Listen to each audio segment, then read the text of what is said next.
The airplane cabin was quiet except for the soft hum of engines and the muffled crying of a child. It was a night flight from London to New York. Most passengers were asleep, lights dimmed, curtains drawn. But in seat 14A, a little boy no older than 4 sobbed uncontrollably, clutching a small stuffed bear as tears streamed down his cheeks. People began to stir, annoyed glances darting toward the father beside him, a tall man in a crisp suit, his jaw tight, eyes heavy with exhaustion. He looked like he'd been through too much for one day. His hand brushed the boy's hair helplessly. "Ethan, please, Daddy's here. Don't cry, son," he whispered, voice breaking. The boy only cried louder. Across the aisle sat a young woman. Soft brown hair, warm hazel eyes, and a face that carried quiet kindness. Her name was Lila Bennett, a music teacher from a small town, traveling home after attending a school competition abroad. She had a gentle aura, the kind that made strangers feel at ease. She glanced at the crying child, then at the father, who looked utterly lost. Without thinking twice, she unbuckled her seat belt and leaned over. "Excuse me," she said softly, "may I help?" The man looked up, startled, his eyes cold at first, walls built high from something deeper than pride. "No, thank you," he replied curtly. "He'll stop soon." But Lila didn't sit back. She crouched beside the boy, her voice low and soothing. "Hey there, sweetheart. What's wrong? Can't sleep?" Ethan looked at her with tearful blue eyes, so innocent, yet filled with pain no child should carry. "Mommy used to sing to me," he whimpered, "but she's gone." Lila's heart cracked open. She didn't ask questions. She didn't need to. She simply smiled. "Then maybe I can sing for you tonight, just until you sleep. Would that be okay?" The boy nodded weakly. And so, in that dim airplane cabin, with the world 30,000 feet below, she began to sing. Her voice was soft, like honey melting in the dark. A lullaby, old and tender, about angels guarding dreams and stars watching over sleeping hearts. Her tone floated through the air, wrapping the child like a blanket of peace. Passengers stopped complaining. Even the flight attendants paused mid-aisle. The hum of the engines became the rhythm to her melody. The boy's crying faded. His breathing slowed. Within minutes, Ethan was asleep, his small hand clutching hers. The father watched, his jaw unclenching, his eyes softening for the first time in years. When she finished, she smiled and gently placed the boy's hand on his bear. "He's peaceful now," she whispered. The man cleared his throat. "Thank you," he said quietly. "That was unexpected." Lila smiled faintly. "No need to thank me. Every child deserves a lullaby, especially when they miss someone." He looked at her, studying her face. "You're a teacher." "Yes," she nodded. Music teacher. Kids are my whole world. Something flickered in his eyes. Pain, perhaps longing. He looked at his son again. I used to think I could give him everything. But money doesn't help when he wakes up crying for his mother. Lila looked at him, truly looked. Behind the sharp suit and expensive watch, he wasn't just a wealthy man, he was a grieving husband, a lost father. "I'm sorry for your loss," she said softly. He nodded but said nothing. His silence said more than words ever could. They sat quietly for a while, the night wrapping around them. When morning light began to spill through the windows, she found him still awake, staring at his son. At landing, as passengers gathered their things, the man stood and reached for her hand. "I never got your name." "Lila," she said. He smiled faintly. "I'm Nathan Carter." The name struck her faintly familiar, but she didn't place it. She only knew him as a tired father who loved his son. "Thank you again," he said as they left the plane. "You didn't just calm my son, you reminded me what peace sounds like." 2 weeks later, Lila returned to her little town, back to her school, her students, her piano. Life went on quietly, but sometimes, she'd remember the boy's sleepy face, the man's grateful smile. One afternoon, after finishing class, her principal called her into the office. "Lila," he said, "there's someone here to see you." She turned, and froze. Standing by the doorway was Nathan Carter, dressed casually this time, holding Ethan's hand. "Mr. Carter," she said, stunned. "What are you doing here?" He smiled faintly. "I'm sorry for showing up unannounced. Ethan wanted to see you again." The little boy ran up and hugged her tightly. "Miss Lila, Daddy says you're my hero." Her heart melted. "Well, I just sang a little song." Nathan's gaze softened. "You did much more than that." He hasn't slept peacefully since his mother passed, until that night. "You did something I couldn't." Lila knelt beside Ethan. "I'm glad he's doing better."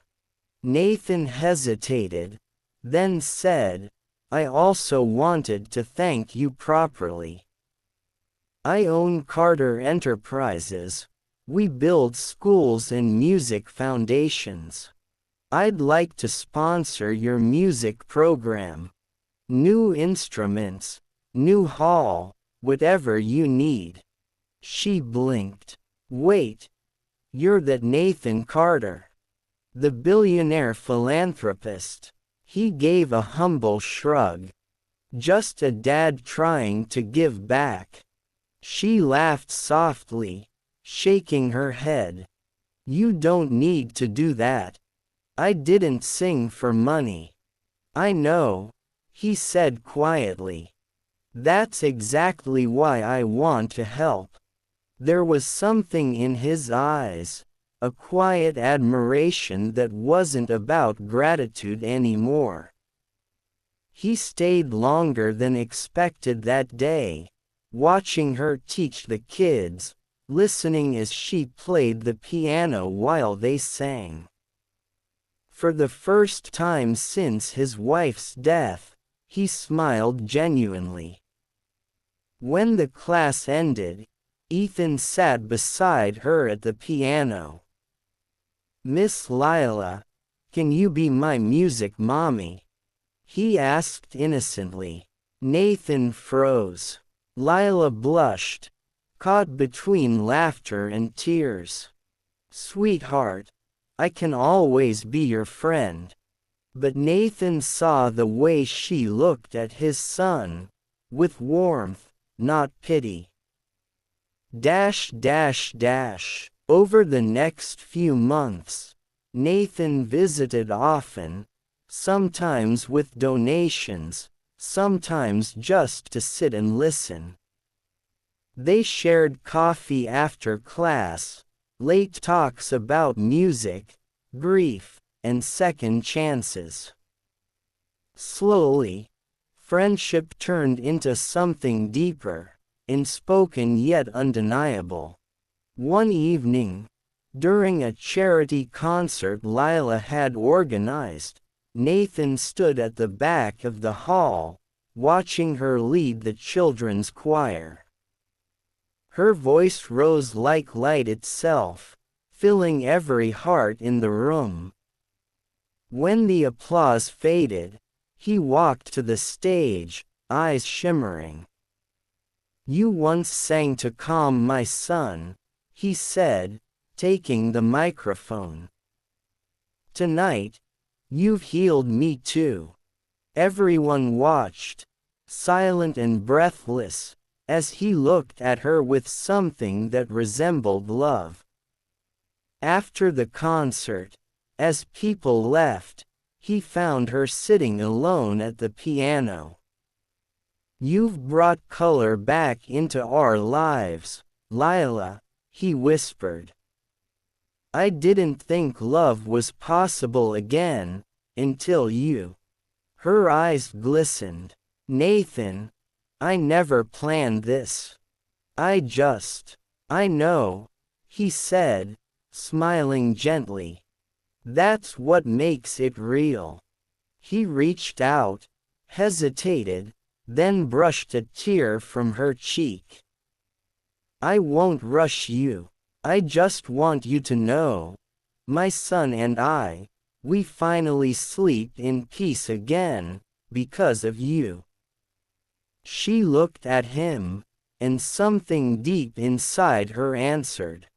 "Then maybe I'll keep singing," she said softly. "As long as you'll listen." Years passed. The new Carter Music Hall opened, with children laughing, learning, and singing every day. At the grand opening, a little boy, now older, confident, smiling, stood on stage beside his father and his new mother. Lila looked out at the crowd, her hand in Nathan's, her heart full. The memory of that night flight lived in her still, the moment a lullaby changed 3 lives forever.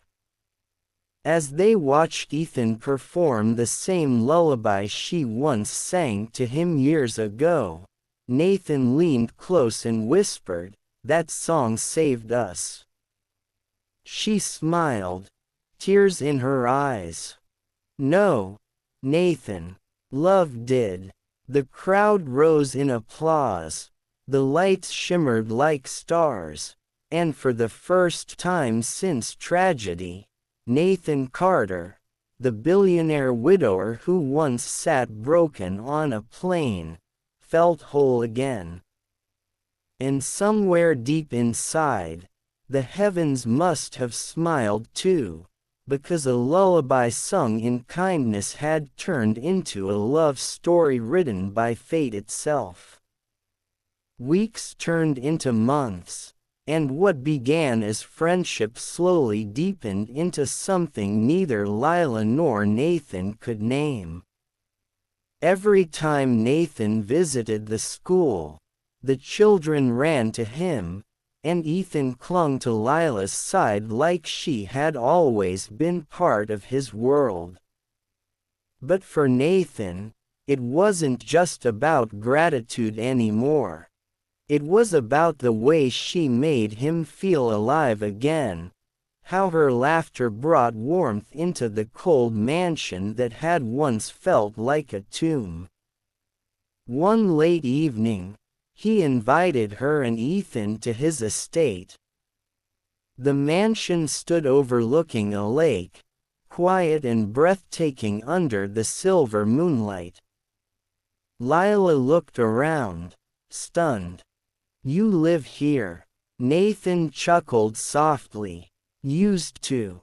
It felt empty after my wife passed. Ethan and we barely used this place anymore." Ethan ran ahead, laughing as he explored. "Miss Lila, there's a piano here too." She followed the sound of his laughter and found a grand piano in a sunlit room full of dust-covered picture frames. Nathan walked in behind her, hands in pockets. "My wife used to play," he said quietly. "After she died, I couldn't stand the sound of music anymore. But when I heard you sing that night on the plane, something inside me woke up." Lila brushed her hand over the piano keys. "Music doesn't just heal those who listen, Nathan. It heals those who feel." He looked at her, his voice breaking. "You're the first person who made me feel again." Their eyes met, and silence filled the room, thick, heavy, and yet so peaceful. Ethan's voice broke the moment. "Daddy, can we all play together?" And so they did. Three hearts that had once been lonely now played in harmony. The melody echoed through the halls, soft and pure, like laughter reborn. That night, when Lila returned home, she found a note tucked inside her bag, a small handwritten message. "For the woman who gave me back my reason to smile, Nathan." From that day on, Nathan became more than a benefactor. He became part of her world. He attended the kids' music shows, helped paint classrooms, and sometimes just stood silently at the back of the hall, watching her with a softness he couldn't hide. Rumors spread, of course. People whispered, "The billionaire and the teacher." But Lila never cared. She had seen his pain, not his wealth. One evening, when rain poured outside, Nathan appeared at her doorstep, drenched but smiling. "Ethan fell asleep early," he said. "And I didn't want to be alone tonight." She handed him a towel, laughing gently. "You could have called, you know." "I didn't want to hang up again," he said quietly. Her laughter faded. "Nathan." He stepped closer. "Every night since that plane ride, I think about your voice. Every time Ethan smiles, it's because of you. Lila, you didn't just help us, you changed us." Before she could speak, he continued, voice trembling. "I'm afraid of losing that. I'm afraid of losing you." Lila's heart raced. She looked into his eyes, seeing a man still haunted by loss but brave enough to love again. She touched his cheek gently. "Then don't be afraid, Nathan. Sometimes, love doesn't replace what was lost. It simply teaches us how to live again." He smiled, tears in his eyes.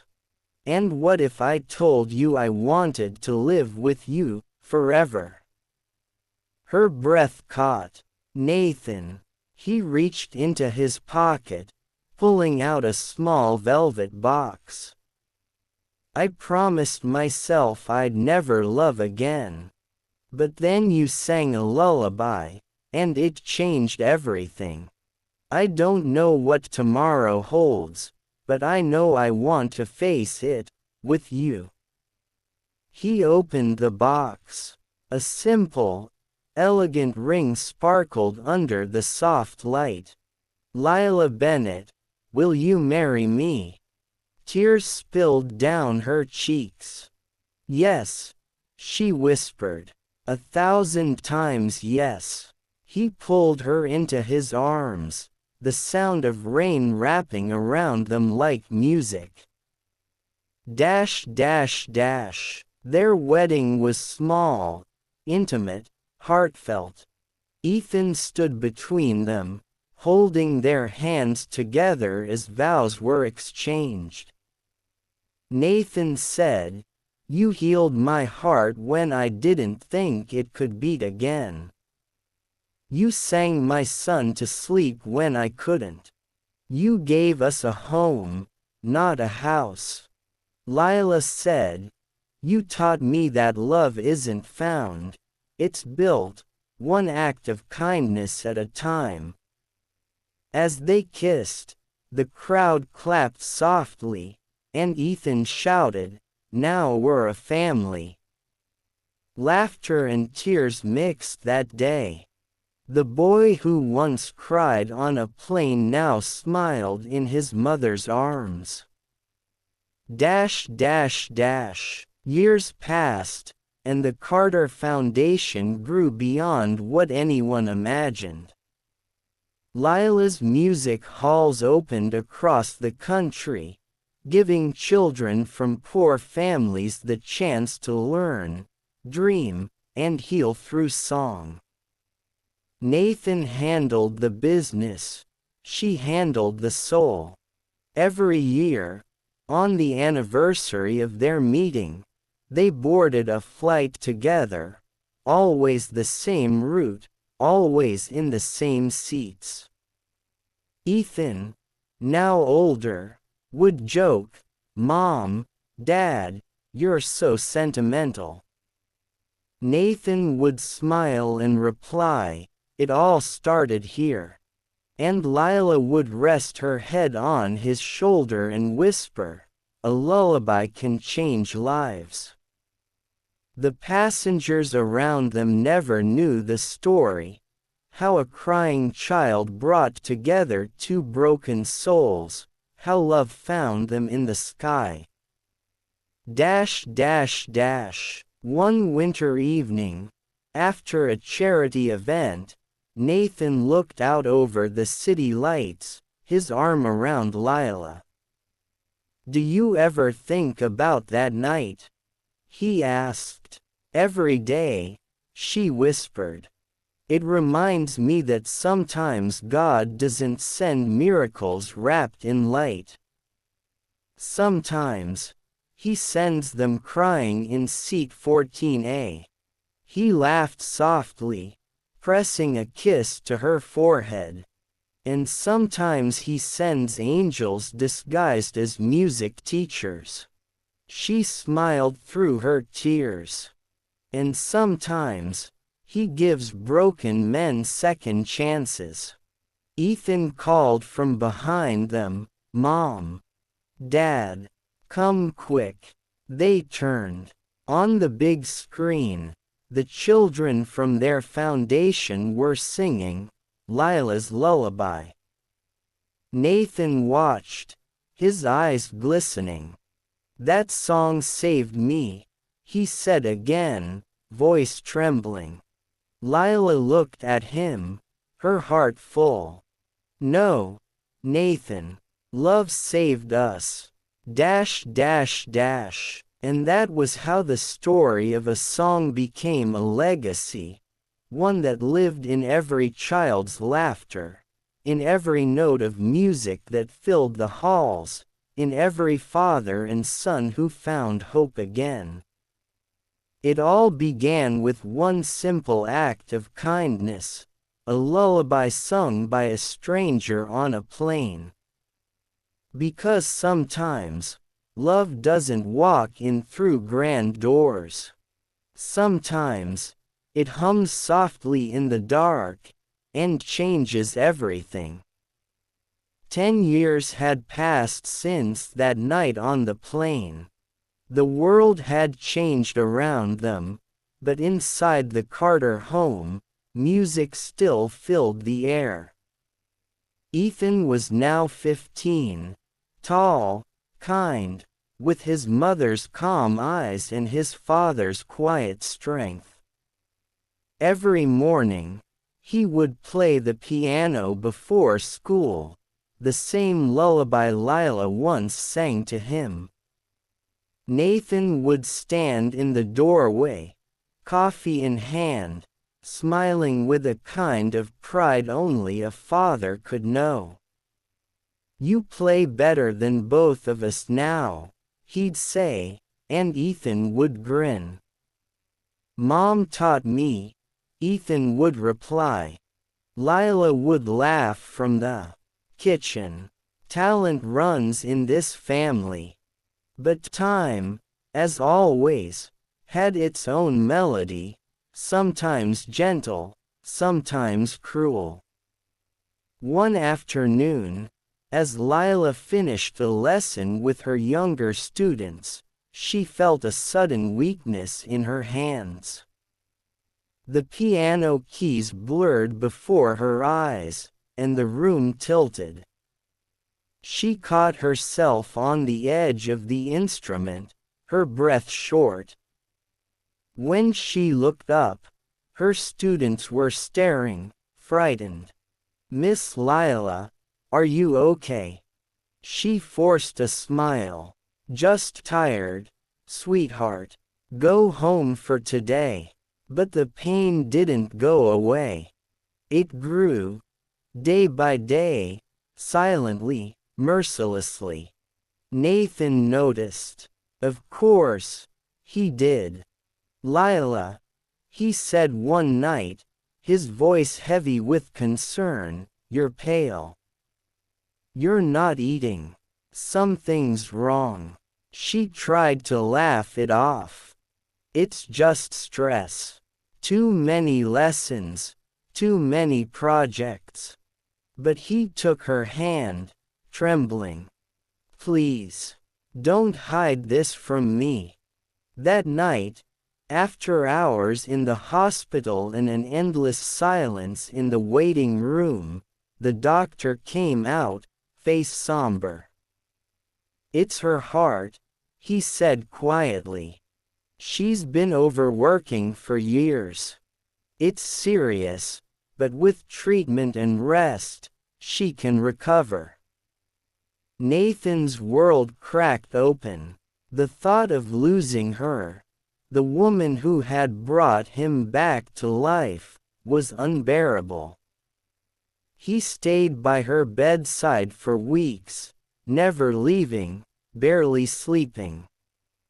Ethan slept in the chair beside him, clutching his mother's hand, whispering prayers. When she finally opened her eyes, weak but smiling, Nathan broke down. "You scared me," he said, tears in his voice. She smiled faintly. "Guess it's your turn to sing me a lullaby." He laughed through tears. "I don't sing." "You could try," she whispered. And that night, in that quiet hospital room, the billionaire who once built skyscrapers and conquered empires sang, off-key, trembling, but full of love. Ethan watched, eyes wide, realizing that love wasn't about perfection. It was about showing up, even when your voice shakes. Months later, Lila recovered slowly. The doctors warned her to take things easy, but she couldn't stop teaching. "I can't sit still, Nathan," she said softly. "Music isn't just what I do. It's what I am." He understood. So instead of stopping her, he helped her build something new, a legacy hall within their foundation. It was designed not for fame, but for healing. For children battling illness, grief, or loss. "Music saved me," she told the first class of students, her voice trembling with emotion. "Now let's use it to save others." Ethan helped too, recording songs, composing pieces, teaching younger kids. He had inherited his mother's passion and his father's heart. One evening, as the sun dipped low, Nathan stood at the edge of the stage, watching his family surrounded by children's laughter. He thought of that night years ago, a crying boy, a stranger singing softly, and how fate had turned it all into this. "Thank you," he whispered. Lila turned, smiling. "For what?" "For sitting on that plane." She took his hand. "Maybe it wasn't coincidence, Nathan. Maybe love just needed a song to find us." He squeezed her hand.